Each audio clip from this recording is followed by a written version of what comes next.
ಕೆಂಡ ಸಂಪಿಗೆ ನಮ್ಮ ಕೆಂಡ ಸಂಪಿಗೆ.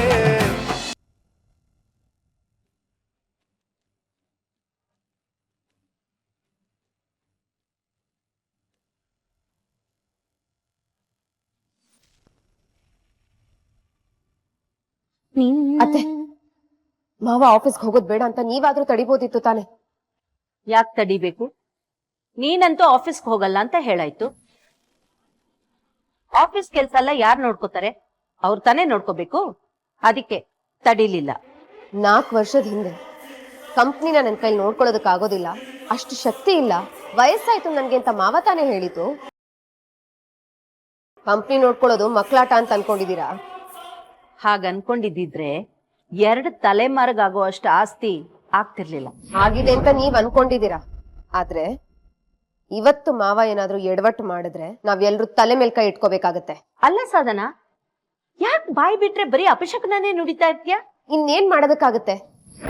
ಆ ಅನ್ಲಕ್ಕಿ ಹುಡ್ಗಿನ ಮನೆ ಕರ್ಕೊಂಡ್ ಬಂದ್ ಇಟ್ಕೊಂಡಿದೀರಲ್ಲ, ಮನೆ ಕೇಡಾಗದೆ ಇನ್ನೇನಾಗತ್ತೆ?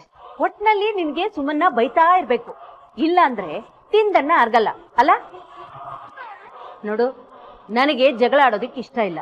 ಅದ್ ಏನ್ ಹೇಳ್ಬೇಕು ಅಂತ ಇದೆಯಾ ಹೇಳ್ಬಿಟ್ಟು ಹೋಗ್ತಾ ಇರ್. ಮಾವ ಆಫೀಸ್ಗೆ ಹೋಗಿ ಎಷ್ಟೊತ್ತಾಯ್ತು, ಇಷ್ಟೊತ್ತಾದ್ರೂ ಬಂದಿಲ್ಲ. ಒಂದ್ ಫೋನ್ ಮಾಡಿ ವಿಚಾರಿಸ್ಕೊಂಡಿದ್ದೀರಾ? ವಿಚಾರ್ಸಕ್ಕೆ ನಾನೇನ್ ಸಣ್ಣ ಮಗುನೇನಮ್ಮ, ಬಾಯಿಗೆ ಬೆಳ್ಳಿಟ್ರೆ ಕಚ್ಚಕ್ ಬರಲ್ವಾ? ಕಚ್ಚಿ ತುಂಡು ಮಾಡ್ಬಿಡ್ತೀನಿ. Paddu ton ton ton ton ton. ಏನ್ರಿ ಬಾರಿ ಖುಷಿಲಿದ್ದೀರಾ? ತುಂಬಾ ಖುಷಿಯಾಗಿದ್ದೀನಿ ಪದ್ದು. ಆಫೀಸ್ಗೆ ಹೋಗಿದ್ರಲ್ಲ, ಕೆಲ್ಸ ಎಲ್ಲ ಚೆನ್ನಾಗಾಯ್ತಾ? ಸಕ್ಸಸ್ ಆಯ್ತು. ಎಲ್ಲ ಲೇಬರ್ಸ್ನು ನನ್ನ ಚೇಂಬರ್ ಕರ್ಸ್ಕೊಂಡೆ. ಇನ್ಮೇಲಿಂದ ರೆಗ್ಯುಲರ್ ಆಗಿ ನಾನು ಬಂದು ಈ ಸೀಟಲ್ಲಿ ಕೂತ್ಕೊಂಡು ತಿನ್ಕೊಂಡ್ರು ಅಂದೆ. ಆಮೇಲೆ ಎಲ್ಲ ಲೆಕ್ಕಪತ್ರ ನೋಡಿದ್ದೀನಿ. ಹುಷಾರು, ಪ್ರೊಡಕ್ಷನ್ ಚೆನ್ನಾಗಾಗಬೇಕು. ನಮ್ಮ ಫ್ಯಾಕ್ಟ್ರಿ ಇಲ್ಲಿವರೆಗೂ 6ಕ್ಕೆ ಏರಿಲ್ಲ, 3ಕ್ಕೆ ಇಳ್ದಿಲ್ಲ. ಪ್ರಾಫಿಟ್ ಚೆನ್ನಾಗಾಗಬೇಕು, ಪ್ರೊಡಕ್ಷನ್ ಚೆನ್ನಾಗಾಗಬೇಕು, ಸೇಲ್ಸ್ ಚೆನ್ನಾಗಾಗಬೇಕು. ನಿಮ್ಮನ್ನ ಮಕ್ಕಳಿಗಿಂತ ಹೆಚ್ಚಾಗಿ ಚೆನ್ನಾಗಿ ನೋಡ್ಕೊಳ್ತೀನಿ ಅಂದ್ವಿ. ಅದಕ್ಕೆ ಅವ್ರು ಏನಾದ್ರು ಗೊತ್ತಾ, ಸರ್ ನೀವು ಬರ್ತೀರಾ ಅಂದ್ರೆ ಅದಕ್ಕಿಂತ ಖುಷಿ ಬೇರೆ ಇದೇನು ಸರ್, ನೋಡಿ ಸರ್ ಅಂದ್ರು. ಅಷ್ಟೇ ಅಲ್ಲ, ಈ ಖುಷಿ ಒಳಗೆ ಎಲ್ರಿಗೂ ಬೋನಸ್ಸು ಕೊಟ್ಟೆ, ಸಂಬಳನೂ ಕೊಟ್ಬಿಟ್ಟು ಬಂದೆ. ಗೊತ್ತಾಯ್ತಾ? ಹೌದಾ? ಕೆಲವ್ರಿಗೆ ನಿಮ್ಗೆ ಈ ಪ್ರಾಬ್ಲಮ್ಸ್ ಎಲ್ಲ ಸಾಲ್ವ್ ಮಾಡೋದಕ್ಕೆ ಶಕ್ತಿ ಇದೆ ಅಂತ ನಂಬಿಕೆನೇ ಇಲ್ಲ ರೀ. ಈಗ ಅವ್ರಿಗೆಲ್ಲ ಶಾಕ್ ಆಗಿರುತ್ತೆ ಅಲ್ವಾ? ಅದು ಗಾದೆ ತುಂಬಾ ಹಳೆ ಇದೆ, ಆದ್ರೆ ಎಷ್ಟು ಸತ್ಯವಾಗಿದೆ ಗೊತ್ತಾ? ಒಲೆ ಬಾಯಿ ಮುಚ್ಚಬಹುದು, ಊರ್ ಬಾಯಿ ಮುಚ್ಚಕ್ಕಂತೂ ಸಾಧ್ಯವೇ ಇಲ್ಲ. ಕರೆಕ್ಟ್ ರೀ, ನೀವ್ ಹೇಳಿದ್ದು 100% ಕರೆಕ್ಟ್. ಮಾವ ಸ್ಯಾಲ್ರಿ ಎಲ್ಲ ಕೊಟ್ರ? ಸ್ಯಾಲ್ರಿ ಕೊಟ್ಟಾಯ್ತು, ಆಮೇಲೆ ಬೋನಸ್ ಕೂಡ ಕೊಟ್ಟಾಯ್ತು. ನೋಡು, ಕೀನ ತಗೋ, ಇನ್ಮೇಲಿಂದ ನೀನೇ ಇಟ್ಕೋಬೇಕು. ಬದ್ದು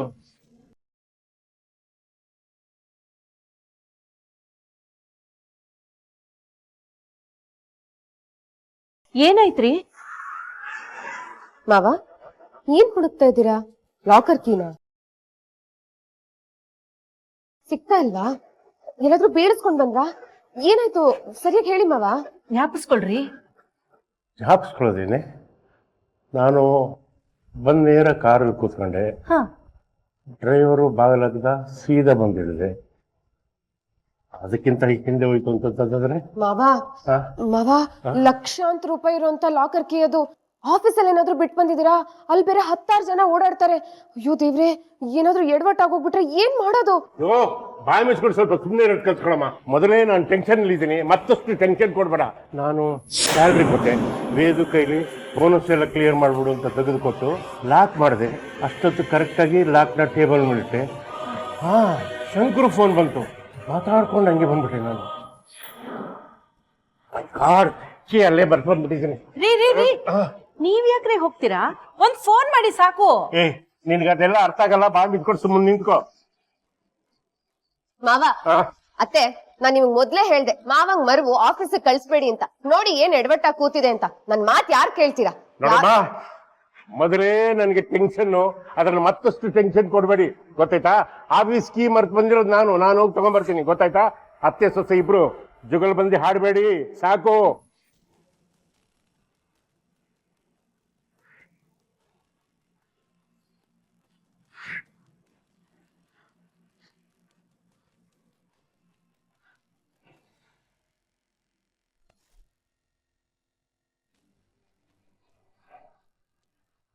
ಯೋ ಟ್ಯಾಪ್ಸ್ ಹೊಡಿ, ನನ್ ಮಗನ್ಗೆ ಅದೇ ಇಷ್ಟ. ಅಪ್ಪ ಮಟನ್ ಅಂಗಡಿನ ನಾನು ನಿನ್ನ ಹತ್ರ ಹೇಳೋಣ ಅನ್ಕೊಂಡೆ. ರಾಜಿ ಕೈ ಮುರ್ಕೊಂಡಿದ್ಲಲ್ಲ, ಕಾಲ್ ಸೊಪ್ಪು ಕುಡ್ಸಿದ್ರೆ ಬೇಗ ಮೂಳೆ ಕೂಡ್ಕೊಳ್ಳುತ್ತೆ ಅಂತ. ರಾಜಿಗೆ ಕಾಲ್ ಸೂಪ್ ಎಲ್ಲ ಆಮೇಲೆ, ಈಗ ಕರ್ಕೊಂಬಂದಿರೋದು ಬೀಗ್ರೂಟಿಗೆ ಮಟನ್ ಆರ್ಡರ್ ಕೊಡಕ್ಕೆ. ಭಿಕಾರಿಗಳು ಬಂದವ್ರೆ, ಉಳಿದಿರೋ ಮೂಳೆ ಗಿಳಿದ್ರೆ ಹಾಕಿ ಕಳಿಸು. ಅಪ್ಪ ಬೀಗ್ರೂಟಕ್ಕೆ ಮಟನ? ಏನಪ್ಪ ಹೇಳ್ತಿದ್ಯಾ ನೀನು? ಇಡೀ ಕಾಲೋನಿಗೆ ಊಟ ಹಾಕ್ತೀನಿ ಅಂತ ಹೇಳಿದ್ಯಾ. ನಾವ್ ತಗೊಳ್ಳೋ ಅರ್ಧ ಕೆಜಿ 1 ಕೆಜಿಲಿ ಅವ್ರಿಗೆ ಊಟ ಹಾಕಕ್ಕಾಗತ್ತಾ? ಅರ್ಧ ಕೆಜಿ 1 ಕೆಜಿ ಅಲ್ಲ ಮಗಳೇ, ನಾನ್ ಆರ್ಡರ್ ಕೊಟ್ಟಿರೋದು 10 ಕೆಜಿ. ಏನು 10 ಕೆಜಿನ? 10 ಕೆಜಿನ? ಎಲ್ಲೋ ಮಲ್ಗೆ ಹೂವ ಅಂತ ಅನ್ಕೊಂಡಿರ್ಬೇಕು. ಒಳಗ್ 40 ರೂಪಾಯಿ ತರ ಕೆಜಿ 40 ರೂಪಾಯಿ ಅಂತ. ರೇಜಣ ಹೇಳವ್ರಿಗೆ ಕೆಜಿಗೆ 750 ರೂಪಾಯಿ ಅಂತ. ರಿಯಾಜ್ ಬಾಯ್, ಕೆಜಿಗೆ ಇನ್ನೂ 10 ರೂಪಾಯಿ ಜಾಸ್ತಿ ತಗೊಳ್ಳೋಣ. ಮಟನ್ ಮಾತ್ರ ಪೊಗಡ್ದಷ್ಟಾಗಿರ್ಬೇಕು. ನಮ್ಮ ಅಳಿ ಅಂದ್ರಂಗೆ ನಲ್ಲಿ ಮೂಳೆ ಕಡಿ ಮಾಂಸ ಸಖತ್ತಾಗಿ ಬಡಿಸ್ಬೇಕು ನಾನು. ಅಪ್ಪ ಏನ್ ಮಾಡ್ತಿದ್ಯಾ? 10 ಕೆಜಿ ಮಟನ್ಗೆ ಎಷ್ಟಾಗತ್ತೆ ಅಂತ ಗೊತ್ತಾ ನಿನಗೆ? ಮಗಳೇ, ಮೊದಲು ಆರ್ಡರ್ ಕೊಟ್ಟಿದ್ದು 10 ಕೆಜಿ, ಈಗ ಕೊಡಕ್ ಬಂದಿರೋದು 20 ಕೆಜಿ.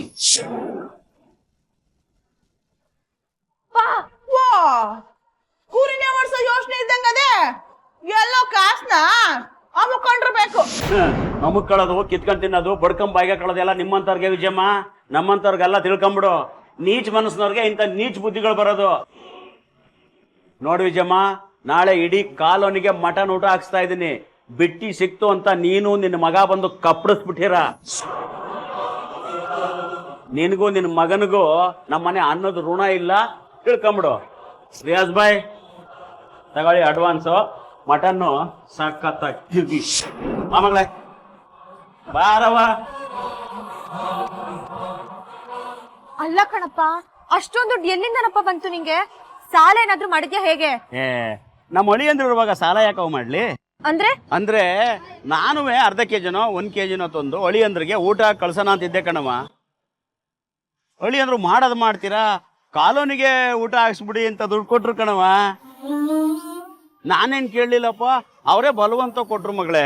ಇನ್ನು ಅಳಿ ಅಂದ್ರೆ ಧಾರಾಳ ಕೊಟ್ಟ ಮೇಲೆ ನಾನು ಯಾಕೆ ಜಮಾಯಿಸಬಾರ್ದು, ಜಬರ್ದಸ್ತಾಗೆ ಮಾಡೋಣ ಅಂತ ಸುಮ್ಮನಾದೆ. ಅಟೇಯ ಬಾವಾಗನ. ಸಾಹೇಬ್ರೆ, ಇಷ್ಟೊಂದು ಪ್ರೀತಿ ಬಾರಲ್ಲ ನನ್ಗೆ, ನನ್ನ ಕುಟುಂಬಕ್ಕೆ ಹೊರೋದಕ್ಕೆ ಕಷ್ಟ ಆಗತ್ತೆ.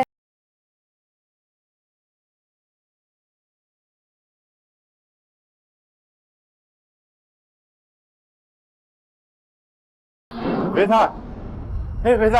ಸರ್ ಏನ್ ಸರ್ ವಾಪಸ್ ಬಂದ್ರಿ? ತೊಟ್ಟಿ ಎಡವಟ್ ಮಾಡ್ಕೊಂಬಿಟ್ಟಿದ್ದೀನಿ ಅನ್ಕೋಣ. ಆ ರೂಮ್ಗೆ ಯಾರಾದ್ರೂ ಹೋಗಿದ್ರ? ಯಾಕೆ ಸರ್ ಏನಾಯ್ತು? ಏಯ್, ಹೇಳಿದ್ದು ಕುತ್ರ ಹೇಳು. ಎಲ್ಲಿ, ಯಾಕೆ, ಏನು ಅಂತ ಪ್ರಶ್ನೆ ಕೇಳ್ಬೇಡ. ಆ ರೂಮ್ಗೆ ಯಾರಾದ್ರೂ ಹೋಗಿದ್ರಾ? ಸಾರಿ ಸರ್, ಇಲ್ಲ ಸರ್, ಯಾರು ಹೋಗಿಲ್ಲ. ಹೋಗ್ಲು. ಪಾಪ ಬ್ಯಾಗ್ ಇಲ್ಲದೆ, ಮೈ ಗಾಡ್, ಕೀನು ಇಲ್ಲದೆ ಕಡೆಯ. ಅಯ್ಯೋ ಸರ್, ಎಂಥ ಅನಾಹುತ ಮಾಡ್ಬಿಟ್ಟಿದ್ರಿ. ಲಾಕರ್ ಕೀ ಇಲ್ಲೇ ಬಿಟ್ಟು ಹೋಗಿದ್ರಾ? ಹೌದು. ಮಾತಾಡ್ತಾ ಇದ್ದಲ್ಲ, ಅಷ್ಟೊಂದು ಶಂಕರ್ದು ಫೋನ್ ಬಂತು.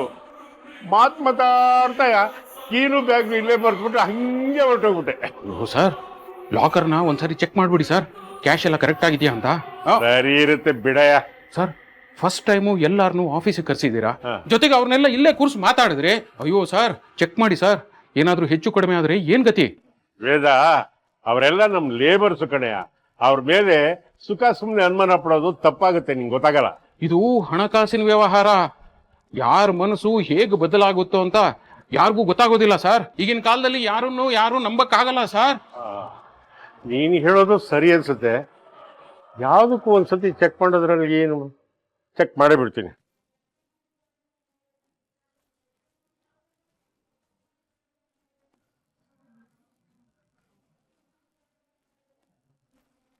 ಅಯ್ಯೋಯ್ಯೋ, ವೇದ, ಮಿಕ್ಕಿದ ಕ್ಯಾಶ್ ಎಲ್ಲ ಕರೆಕ್ಟ್ ಆಗಿದೆ. ನಾನು ಬ್ಯಾಂಕಿಂದ 5 ಲಕ್ಷ ರೂಪಾಯಿ ಡ್ರಾ ಮಾಡ್ಕೊ ಬಂದಲ್ಲ, ಆ ಬ್ಯಾಗೇ ಕಾಣಿಸ್ತಾ ಇಲ್ಲ. ಸರ್, ಅಲ್ಲೇ ಇರಬೇಕು, ಸರಿಯಾಗಿ ಚೆಕ್ ಮಾಡಿ ಸರ್. ಎಲ್ಲಿದೆ ನೋಡಿದ? ಇಲ್ಲೇ ಇಟ್ಟಿದ್ದೆ ನಾನು. ಸರಿಯಾಗಿ ಚೆಕ್ ಮಾಡಿ ಸರ್. ಎಷ್ಟ್ ಸಾರಿ ಚೆಕ್ ಮಾಡಿ ಅಂತ ಹೇಳ್ತಾ ಇದ್ಯಾ ನೀನು? ಸರ್, ನನಗೆ ಈಗ ಅನುಮಾನ ಬರ್ತಾ ಇದೆ. ಏನದು? ಸರ್, ನೀವು ಹೋದ್ಮೇಲೆ ಆ ಯೂನಿಯನ್ ಲೀಡರು ವರ್ಕರ್ಸ್ ಎಲ್ಲ ಇಲ್ಲೇ ಕಳ್ಳರ ತರ ಓಡಾಡ್ತಾ ಇದ್ರು ಸರ್. ಸರ್ ಪೊಲೀಸರು ಫೋನ್ ಮಾಡಿ ಸರ್. ಹೇ ವೇದ, ಏನು ಮಾತು ಅಂತಾಡ್ತೀಯ? ನಮ್ಮ ಲೇಬರ್ಸ್ ಅಂತವ್ರು ಅಲ್ಲ ಕಡೆಯ. ಸುಖ ಸುಮ್ಮನೆ ಅವ್ರ ಮೇಲೆ ಆಪಾದನೆ ಹಾಕೋದು ಒಳ್ಳೇದಲ್ಲ. ಯೋ ಸರ್, 1 ಲಕ್ಷ ಅಲ್ಲ 2 ಲಕ್ಷ ಅಲ್ಲ ಸರ್, 5 ಲಕ್ಷ ಅಂದ್ರೆ ಸುಮ್ಮನೆನಾ ಸರ್? ಇಲ್ಲ ಇಟ್ಟಿದ್ದ ದುಡ್ಡು ಕಳುವಾಗಿದೆ ಅಂದ್ರೆ ನಮ್ಮವ್ರು ಯಾರೋ ತಗೊಂಡಿರ್ಬೇಕಲ್ವಾ ಸರ್? ಗಾದೆ ಮಾತೆ ಇಲ್ವಾ, ತಾಮ್ರದ ಕಾಸು ತಾಯಿ ಮಕ್ಕಳನ್ನ ತೋರಿಸ್ತು ಅಂತ. ಫೋನ್ ಮಾಡಿ ಸರ್ ಪೊಲೀಸರಿಗೆ. ಹೌದಲ್ವಾ? ನೀನು ಹೇಳೋದು ಸರಿ. ಒಂದು ಕೆಲಸ ಮಾಡು, ನೀನು ಹೋಗಿ ಮೇನ್ ಡೋರ್ನ ಲಾಕ್ ಮಾಡಿ ಜೋಬಲ್ಲಿ ಇಟ್ಕೋ. ನಾನು ಪೊಲೀಸಿಗೆ ಫೋನ್ ಮಾಡ್ತೀನಿ. ಓಕೆ, ಆಯ್ತು ಸರ್, ಹೋಗು. ಆಯ್ತು.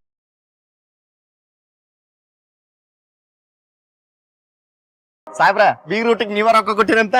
ನಿಧಾನಕ್ಕೆ ಮಾತಾಡು ಚುಟ್ಟೆ. ಅದ್ರಾಗ ಹಗರಕ್ ಮಾತಾಡೋದು ಏನ್ ಬಂತ್ರಿ? ರೊಕ್ಕ ಕೊಟ್ಟಿರೋದು ನೀವು, ಯಾರ್ದ ರೊಕ್ಕ ಎಲ್ಲ ಒಂದ್ ಜಾತ್ರಿ. ಆದ್ರ ರಾಮಪ್ಪನ ಹೆಸರು ಮಾತ್ರ ಇಡೀ ಕಾಲೋನಾಗ ಬಹಳ ಫೇಮಸ್ ಆಗತ್ತೆ ನೋಡಿ. ಅದಾಗ್ಲಿ ಅಂತ ತಾನೇ ಕೊಟ್ಟಿರೋದು. ನನಗೊಂದು ಅರ್ಥ ಆಗಲ್ಲ. ಅಲ್ರಿ, ರೊಕ್ಕ ನಿಮ್ದು, ಹೆಸರು ಮಾತ್ರ ಅವ್ರದು. ಇದ್ರ ನಿಮ್ದೇನ್ ಬಂತ ಲಾಭ? ಚಿಟ್ಟೆ, ಗ್ರೌಂಡ್ ವರ್ಕ್ ಮಾಡ್ತೀನಿ ಅಂತ CM ಸಾಹೇಬ್ರಿಗೆ ಹೇಳಿದೀನಿ. ಗ್ರೌಂಡ್ ವರ್ಕ್ ಮಾಡ್ತೀನಿ ಅಂದ್ಮೇಲೆ ಸಣ್ಣ ಪುಟ್ಟ ಖರ್ಚುಗಳು ಆಗೇ ಆಗತ್ತೆ. ಕಾರ್ಯಕರ್ತರನ್ನ ಉಳಿಸ್ಕೋಬೇಕು, ಅವ್ರಿಗೆ ಊಟ ಹಾಕ್ಸ್ಬೇಕು ಅಂದ್ರೆ ದುಡ್ಡು ಖರ್ಚು ಆಗೇ ಆಗುತ್ತಲ್ವಾ? ಆ ವ್ಯವಸ್ಥೆ ಜವಾಬ್ದಾರಿ ನಾ ತಗೊಂಡ್ರೆ ನನ್ ಲೆವೆಲ್ಗೆ ಮಾಡ್ಬೇಕಾಗತ್ತೆ. ರಾಮಯ್ಯನವ್ರು ಮಾಡಿದ್ರೆ ಚಿಕ್ಕದಾಗಿದ್ರು ಚೊಕ್ಕದಾಗಿತ್ತು ಅಂತ ಮಾತಾಡ್ತಾರೆ. ಚಿಟ್ಟೆ, 100 ರೂಪಾಯಿ ಹಾಕಿ 5 ರೂಪಾಯಿ ಪಬ್ಲಿಸಿಟಿ ತಗೊಳ್ಳೋದ್ಕಿಂತ 5 ರೂಪಾಯಿ ಹಾಕಿ 100 ರೂಪಾಯಿ ಪಬ್ಲಿಸಿಟಿ ತಗೊಳ್ಳೋದೇ ಒಳ್ಳೇದಲ್ವಾ? ಸಾಹೇಬ್ರ, ನಿಮ್ ತಲೆಗೊಂದು ಮುತ್ತು ಕೊಡ್ಬೇಕು ಅನ್ಸಕತ್ತೈತ್ ನನಗೀಗ. ಯವ್ವ ಎಲ್ಲವ, ಎಲ್ಲಿಟ್ಟಿದ್ರಿ ಐಡಿಯಾಗಳನ್ನ? ಆದ್ರೂ ನಿಮ್ ಹೆಸರೇನ್ ಬರಂಗಿಲ್ಲ, ರಾಮಪ್ಪನ ಹೆಸರ ಬರೋದಿದ್ರ. ರಾಮಯ್ಯನವ್ರ ಹೆಸರೇ ಬರುತ್ತೆ, ಆದ್ರೆ ರಾಮಯ್ಯನವ್ರ ಅಳಿಯ ಯಾರು? ಸಾಹೇಬ್ರ, ನಾನು ತಲೆ ಮುತ್ತು ಕೊಟ್ಟಾಗ್ಬಿಡ್ತೀನಿ ಈಗ. ಆಯ್ತು, ಕೈಗೆ ಕೊಡ್ತಾ ಬಿಡ್ರಿ. ಸೂಪರ್, ನಿಮ್ಮ ತಲೆ ಸೂಪರ್.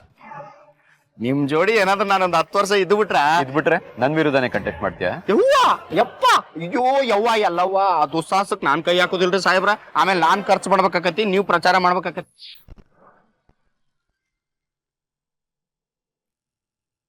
ಹಲೋ, ಹೇಳಮ್ಮ. ತೀರ್ಥ, ಅದು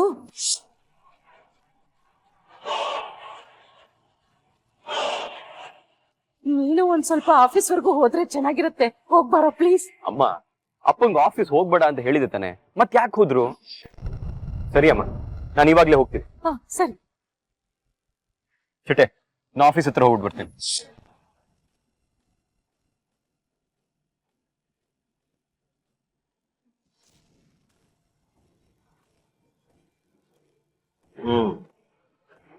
ನಿಮ್ಮನ್ನ ಯಾರನ್ನು ನಾನು ಕೆಲಸಗಾರರ ತರ ನೋಡ್ಲೇ ಇಲ್ಲ, ನನ್ನ ಸ್ವಂತ ಮಕ್ಕಳ ತರ ನೋಡ್ಕೊಂಡೆ. ನೀವು ಮಾಡೋ ಕೆಲಸಕ್ಕೆ ತಿಂಗಳಿಗೆ ಸರಿಯಾಗಿ ಸಂಬಳ ಕೊಡ್ತಾ ಬಂದೆ. ನನ್ನಂತವನಿಗೆ ಇಂಥ ಕೆಲಸ ಮಾಡಿದಿರಲ್ಲ, ಆ ದೇವ್ರ ಮೆಚ್ತಾನ. ದೇವ್ರ ಮೆಚ್ಚದ್ ಬೇಡ, ನಿಮ್ಮ ಆತ್ಮಸಾಕ್ಷಿ ಆದ್ರೂ ಮೆಚ್ಚುತ್ತಾ ಹೇಳಿ? ಸರ್, ಇಲ್ಲಿವರೆಗೂ ನಮ್ಮ ಆಫೀಸ್ನಲ್ಲಿ ಈ ರೀತಿ ಘಟನೆ ನಡೆದಿರಲಿಲ್ಲ. ಆದ್ರೆ ಇವತ್ತು ಹೊರಗಿನಿಂದ ಅವರು ಇವರು ಎಲ್ಲ ಬಂದ್ರಲ್ಲ, ಅವರಿಂದ ಏನಾದ್ರು ಸಾಕಿರ್ರಿ ಯಜಮಾನ್ರಿಗೆ ಏನೇನೋ ಹೇಳಿ ತಲೆ ಎಲ್ಲ ಕೆಡ್ಸಕ್ಕೆ ಹೋಗ್ಬೇಡಿ. ಸಾಹೇಬ್ರೆ, ನೀವು ಮೀಟಿಂಗ್ ಕರೆದ್ರಿ, ನಾವು ಬಂದ್ವಿ. ನಿಮ್ಮ ಎದುರುಗಡೆ ತಾನೇ ನಾವು ಹೊರಗೆ ಹೋಗಿದ್ದು. ನಾವ್ಯಾಕೆ ಯಜಮಾನ್ರೆ ದುಡ್ಡು ಕದಿಯೋಣ? ಪೊಲೀಸವ್ರನ್ನೆಲ್ಲ ಕರೆಸ್ಬೇಕಾಗಿತ್ತ ಸಾಹೇಬ್ರೆ? ಯಜಮಾನ್ರೆ, ನೀವು ನಮ್ಮ ಮೇಲೆ ಅನುಮಾನ ಪಡ್ತಾ ಇದ್ದೀರ, ಇದೇ ನಮಗೆ ದೊಡ್ಡ ಅವಮಾನ. ಯಾರಿಗೂ ಅವಮರ್ಯಾದೆ ಮಾಡ್ತಾ ಇಲ್ಲ ಕಣೋ, ಬಂದಿರೋ ಅನುಮಾನನ ಪರಿಹರಿಸ್ತಾ ಇದೀವಿ ಅಷ್ಟೇ. ಯಾರಾದ್ರೂ ಕದ್ದವನು ನಾನು ಕದ್ದಿದ್ದೀನಿ ಅಂತ ಒಪ್ಕೊಳ್ತಾರ? ನೀವು ತಪಾಸಣೆ ಶುರು ಮಾಡಿ. ರೀ, ಬನ್ರಿ ಇಲ್ಲಿ. ಚೆಕ್ ಮಾಡ್ರಿ ಇವ್ರನ್ನ.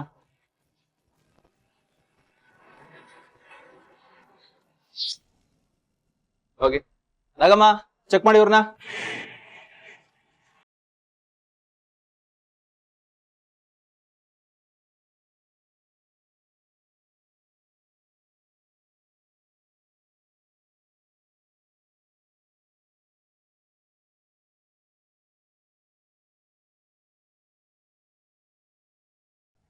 ಹಂಗೂ ಹಿಂಗೂ ಕಷ್ಟಪಟ್ಟು ಆ ಹುಡ್ಗಿನ್ ಮದುವೆ ಒಪ್ಸಿದ್ದೆ. ನಿನ್ ನಾಯಿ ಬುದ್ಧಿ ಬಿಟ್ಟಿದ್ದಿದ್ರೆ ಅವಳು ಇವತ್ ನನ್ ಮನೆ ಸೊಸೆಯಾಗಿರ್ತಾ ಇದ್ಲು, ನನ್ಗೂ ನೆಮ್ಮದಿ ಇರ್ತಿತ್ತು. ನಾನ್ ಸತ್ ಮ್ಯಾಕೆ ನಿನ್ ದಾರಿಗೆ ಬೆಳೆದೆ ಬದುಕ್ತೀಯ ಅಂತ. ಅದೇನು ಅಂತ ಹುಡ್ದೆ ನನ್ ಹೊಟ್ಟೆಲ್ ನೀನು. ಈಗ ಇನ್ನು ಬದುಕೆ ಇದೆಯಾ ತಾನೆ? ನಾನು ಸರಿಯಾದ ದಾರಿಲೇ ಇವನಿ. ಅದ್ಯಾಕೆ ಸುಮ್ನೆ ವಟ ವಟ ಅಂತ ಬಡ್ಕತಿಯ? ಅದೇನಾಯ್ತು ಅಂತ ಹೇಳು. ಮುಸ್ರೆಕಾಯಿ ಬಾರಿಸ್ಬಿಡ್ತೀನಿ ನೋಡು ಮಗನೇ. ಅದೇ ನಿಮ್ ಮಾವ ಆಗ್ಬೇಕಾಗಿದ್ ರಾಮಪ್ಪ ಮಾರ್ಕೆಟ್ ಅಲ್ಲಿ ಸಿಕ್ಕಿದ್ದ. ಅಬ್ಬಬ್ಬಬ್ಬಬ್ಬಾ, ಆ ಮುದಿಯನ್ ಸಡಗರನ್ನ ಎರಡು ಕಣ್ಣಲ್ಲಿ ನೋಡಕ್ ಆಗ್ತಿಲ್ಲ ನನಗೆ. ಅಲ್ಲ ಕಣ್ಲಾ, ಅಳಿಯನ್ಗೆ ಔತಣ ಹಾಕ್ಸ್ತೀನಿ, ಬೀಗ್ರೂಟ ಹಾಕ್ಸ್ತಾವನಂತೆ, ಇಡೀ ಕಾಲೋನಿ ಜನಕ್ಕೆ ಮಟನ್ ಊಟ ಹಾಕ್ಸ್ತಾವನಂತೆ. ನಿನಗ್ ಗೊತ್ತಿಲ್ಲ, ಮನೆ ಮುಂದೆ ಪೆಂಡಲ್ ಹಾಕ್ಸ್ತಾವನಂತೆ. ಇದನ್ನೆಲ್ಲ ಕೇಳ್ತಿದ್ರೆ ನನ್ಗೆ ಹೆಂಗ್ ಹೊಟ್ಟೆ ಉರಕ್ಕಿಲ್ಲ ಹೇಳು. ಇಷ್ಟೊಂದ್ ಕಾಸು ಆ ಪಿಕಾರಿ ತವ ಹೆಂಗ್ ಬಂತಂತೆ? ಹೆಂಗಾರ ಬರ್ಲಿ, ಬಾರ್ತವನಲ್ಲ ಅದನ್ನ ಹೇಳ. ಇಡೀ ಕಾರಲ್ಲಿ ಯಾರು ನಮಗ್ ಹೋಗಿತಾ ಇದ್ರ ಅವ್ರೆಲ್ರು ಅವ್ನಿಗೆ ಜೈಕಾರ ಆಗ್ತಾ ಕುಂತವ್ರೆ. ಆ ಸುಮ್ನಿ ದೊಡ್ಡ ನಾಯಕಿ ತರ ಬೆಳೆದ್ಬಿಟ್ಟವಳೆ. ನೀನ್ ಅವಳ ಕಟ್ಕೊಂಡಿದ್ರೆ ಕಾರ್ಪೊರೇಟರ್ ಆಗ್ಬೋದಿತ್ತ, ಇನ್ನೊಂದ್ 10 ವರ್ಷ ಬಿಟ್ಟಿದ್ರೆ MLA ಆಗ್ಬೋದಿತ್ತ. ಬುದ್ಧಿಗೆ ಎಷ್ಟು ಅದೇನು ಅಂತ ಹುಟ್ಟಿದ ನನ್ ಹೊಟ್ಟೆಲ್ಲ ಮಗ್ನೆ ನೀನು. ಮೊದ್ಲು ಈ ತರ ಚುಚ್ಚಿ ಮಾತಾಡೋದನ್ನ ನಿಲ್ಸು. ಅದಕ್ಕೆ ಅಲ್ವಾ ನಾನು ಅವಳನ್ನೇ ಕಟ್ಕತೀನಿ ಅಂತ ಹೇಳ್ತಿರೋದು. ಬೇರೆ ಯಾವಳನ್ನಾದ್ರೂ ಕಟ್ಕೊಳಕ್ ಒಪ್ಕಣ್ಣ. ನೀನು ಚಿಂತೆ ಬಿಡು, ಅವಳೇ ನಿನ್ ಸೊಸೆ ಆಗೋದು. ಏನೋ ಆಸೆ ಪಟ್ಟಿದ್ಯಲ್ಲ MLA ಕಾರ್ಪೊರೇಟ್ರು ಅಂತಾರ, ಆ ಕನ್ಸೆಲ್ಲ ನೆನ್ಸಾಯ್ತದೆ. ಮಗ ರಾಮಪ್ಪ ಅದ್ ಹೆಂಗ್ ಬೀಗ್ರೂಟ ಹಾಕ್ಸ್ತಾನೆ ಅಂತ ನಾನು ನೋಡ್ತೀನಿ. ಏನಾರ ವಿಷಯ ಹೇಳ್ಬಿಟ್ರೆ ಸಾಕು, ಹಾಳು ಮಾಡಕ್ ನುಗ್ತೀನಿ ಅಂತಾನೆ. ಮಾಡಿ ಗುಡ್ಡೆ ಹಾಕಿರೋದ್ ಏನೂ ಇಲ್ಲ. ಅವಳಾದವನೇ ಬಾರಯ್ಯ, ಇನ್ನ ಚೆಕ್ ಮಾಡ್ಬೇಕು. ಇನ್ಸ್ಪೆಕ್ಟರ್ ಒಂದು ನಿಮಿಷ. ಯಜಮಾನ್ರೆ, ನಾವು ಕಾರ್ಮಿಕರು, ಕಳ್ರಲ್ಲ. ನಮ್ನ ಎಷ್ಟು ವರ್ಷದಿಂದ ನೋಡ್ತಿದ್ದೀರ ಯಜಮಾನ್ರೆ, ಸ್ವಲ್ಪ ಹೇಳಿ ಯಜಮಾನ್ರೆ. ಮತ್ತು ನಾನೇನು ನಿನ್ನೊಬ್ಬನೇ ತಪಾಸಣೆ ಮಾಡಿಸ್ತಾ ಇದ್ದೀನೇನೋ, ಎಲ್ರೂ ಮಾಡಿಸ್ತಾ ಇದ್ದೀನಿ ತಾನೆ, ಯಾಕೆ ತಲೆ ಕೆಡಿಸ್ಕೊಳ್ತೀಯ?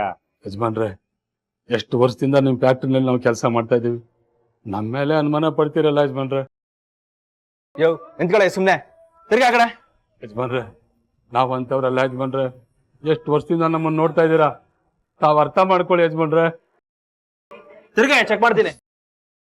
ಏನ್ ಮಾಡ್ತಾ ಇದ್ದೀರಾ? ಬಿಡಿ ಸರ್ ಅವ್ರನ್ನ. ನಮ್ ಕಾರ್ಮಿಕರ ಹತ್ರ ನಡ್ಕೊಳ್ಳೋ ರೀತಿನ ಇದು? ಅಪ್ಪ, ನಮ್ಮೂರ್ ಮೇಲೇನೆ ಅನುಮಾನನ? ತೀರ್ಥ, ಇದು ಅನುಮಾನದ ಪ್ರಶ್ನೆ ಅಲ್ಲ, ಸಮಸ್ಯೆನ ಬಗೆಹರಿಸ್ತಾ ಇದೀವಿ ಅಷ್ಟೇ. ಸರ್, ನಾನು ಹೇಳೋವರೆಗೂ ಯಾರ ಮೈಯೂ ಮುಟ್ಟಂಗಿಲ್ಲ, ಗೊತ್ತಾಯ್ತಾ? ಅಪ್ಪ, ಒಂದ್ ನಿಮಿಷ ಬನ್ನಿ ಅಪ್ಪ, ಪ್ಲೀಸ್ ಬನ್ನಿ.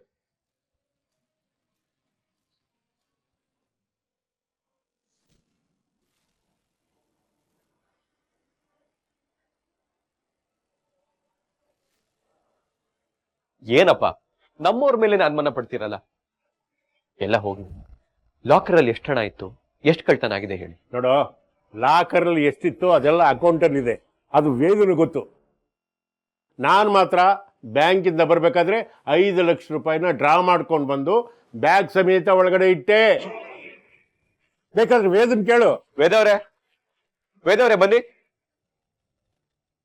ವೇದವ್ರೆ, ಲಾಕರ್ ಅಲ್ಲಿ ಎಷ್ಟು ಹಣ ಕಾಣಿಸ್ತಾ ಇಲ್ಲ. ಸರ್, ಎಷ್ಟು ಕಳುವಾಯ್ತು ಅಂತ ನನಗೆ ಗೊತ್ತಿಲ್ಲ, ಆದರೆ ನಿನ್ನೆವರೆಗೆ ಲಾಕರ್ನಲ್ಲಿ ಎಷ್ಟು ದುಡ್ಡಿತ್ತು ಅದರ ಅಕೌಂಟ್ಸ್ ಡೀಟೇಲ್ಸ್ ಎಲ್ಲ ನನ್ನ ಹತ್ರ ಇದೆ. ಆದರೆ ಕಳುವಾಗಿದ್ದು ಸರ್ ಇವತ್ತು ಬ್ಯಾಂಕಿಂದ ವಿತ್ಡ್ರಾ ಮಾಡ್ಕೊಂಬಂದ್ರಲ್ಲ, ಆ ದುಡ್ಡು ಸರ್.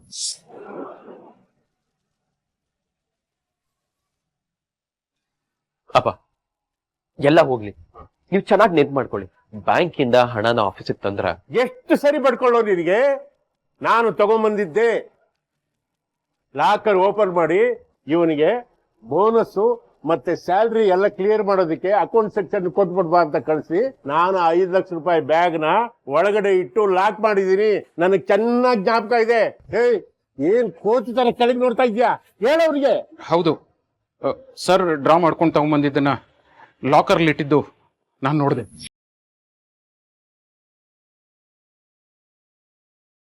ಹೌದಾ? ಸರಿ, ಹಾಗಾದ್ರೆ ನೀವು ಹೋಗಿ. ಸರಿ ಅಪ್ಪ, ಒಂದ್ ನಿಮಿಷ ಬನ್ನಿ.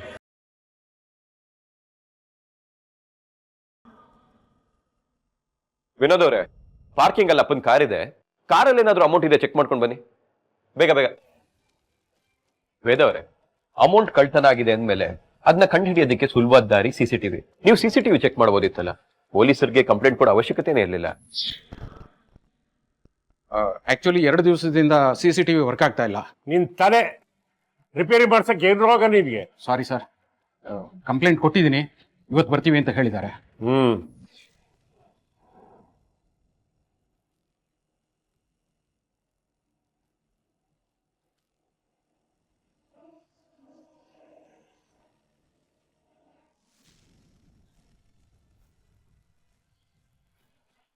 ದುಡ್ಡೆಲ್ಲ ಇಲ್ಲೇ ಇದೆ. ತೀರ್ಥ ಸರ್, ಅದಕ್ಕೆ ಇವತ್ತು ಪೊಲೀಸರನ್ನ ಕರೆಸಿರೋದು. ಅದು ಅಲ್ಲದೆ ಇವತ್ತು ಹೊರಗಡೆಯಿಂದ ಯಾರ್ಯಾರು ಬಂದಿದಾರಲ್ಲ, ಅವ್ರೇನಾದ್ರು ಹಣ ಸಿಕ್ತು ಸರ್.